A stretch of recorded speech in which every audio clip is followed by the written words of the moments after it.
I'm Amy Oliver Cook. I'm from the Independence Institute. I'm the Executive Vice President.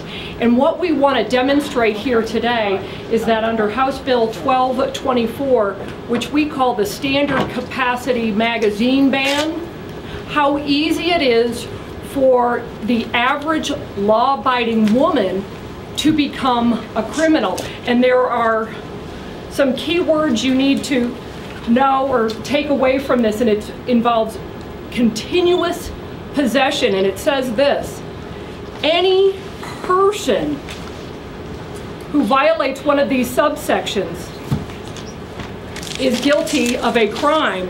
And the main point here is must maintain continuous possession. So if I have this on June 30th, 2013, that's fine. Perfectly fine. I have this grandfathered to me. But if I do this and hand it to Representative Sane, who then in turn hands another one to Senator Marble, who hands hers to Representative Landgraf, who hands another one to Julie Mallon of the Independence Institute, and then we have another one handed to Mary McFarland of the Independence Institute, we are now all guilty of having committed a crime simply because we did not maintain continuous possession of this magazine. That simple transaction, I let it go, I am guilty of a crime. Now real quickly, I want to bring Representative Sane up. She wants to say a few words about this. Thank you, Amy. This is how easy it is to turn the average citizen, the average woman, into a criminal. Simply by handing over a magazine after June 30th, on July 1st, that's how easy it is to make the average citizen a criminal. And folks, that's wrong. This is unenforceable, but if they were to admit, I passed off this magazine, that now makes them a criminal.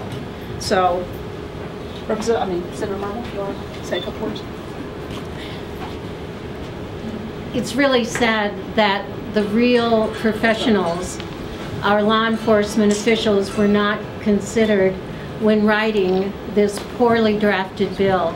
It is unenforceable, and it is not in line with our Constitution, with the state of Colorado, nor with our federal Constitution.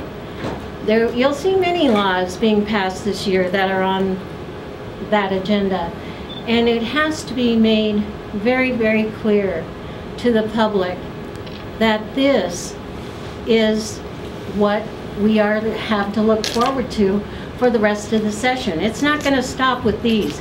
It's going on. We need to make a stand. We need to say no, and we need them to know that enough is enough. Stop the unenforceable laws that are being passed in this legislative session.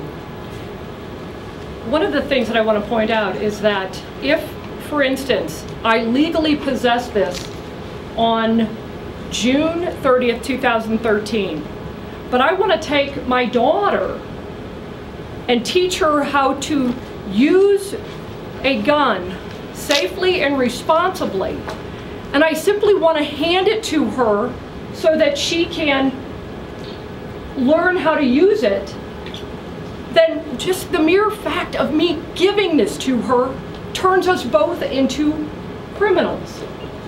This bill is poorly worded. It is poorly drafted because it says maintains continuous possession.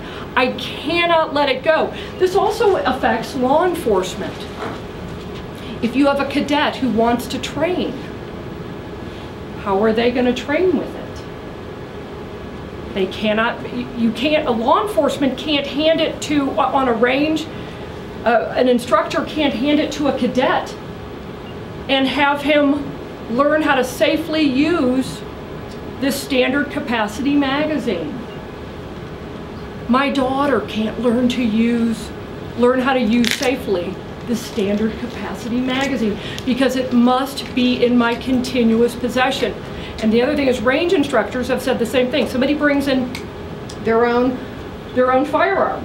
and they go to they're going to learn how to use it safely. Well, they can't even show it or hand it to the range instructor because you break continuous possession. That is how the bill is written. Maintains continuous possession. And that's part of the problem. And it's in particular for women. If I have a friend or a neighbor who she knows how to shoot, but she feels fearful, I can't even lend her my magazine. And that's where the problem lies. So we want to point that out to the governor. Amy, what do you want to accomplish today? The governor already has this bill on his desk, and I'm being told that he still plans to sign it. So what is the hope here today in doing this? That we realize how poorly drafted this bill is and what will happen on July 1st, 2013, that if I hand this to anybody else, if I don't maintain continuous possession, the mere fact of, sorry, Senator Marble, Senator Marble, me giving that to her on 2013, or on July 1st, 2013, and I think we need to make that point. Do I know what the governor is going to do, Sean? I know that he told you. I'm hoping people realize how poorly crafted this bill is. Even the sponsor of the bill, when it was brought up about what happens when you put on an extender, when you are able to expand the capacity just by 2 bullets, it was the first time she had heard it, and she's the sponsor of the bill. Why specifically women? Why target women specifically? I mean, is this just an attempt to try to turn the tables on the last election, on the war on women that was posed by Democrats, being waged by Republicans? Because obviously this would affect everyone, right? Well, sure, but I got to tell you, the great equalizer for a woman, if I've been attacked, if my daughters have been attacked, is a firearm.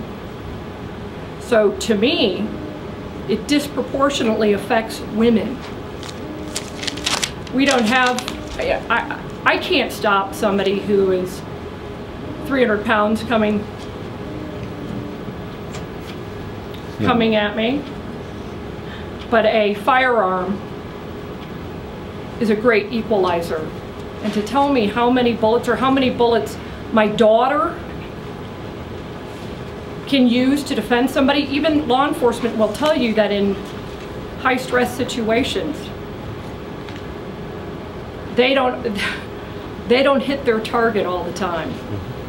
That's why they have magazines that hold more than 15, or will have 15 with an extender and have multiple magazines with them. So that's why I think it disproportionately affects women.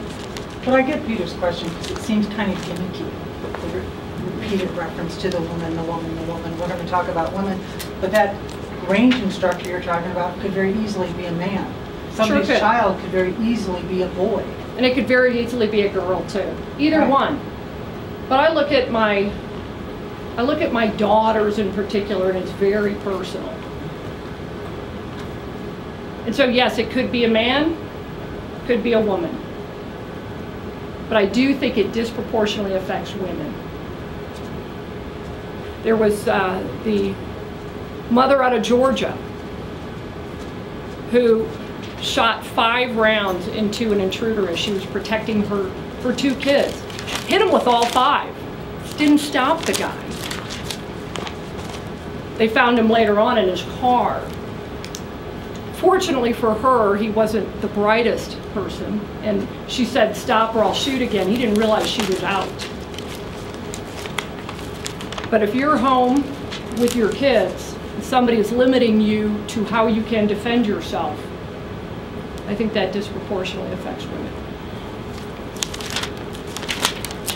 Is this one of the biggest pushes you guys have had against the governor, getting him to veto this bill?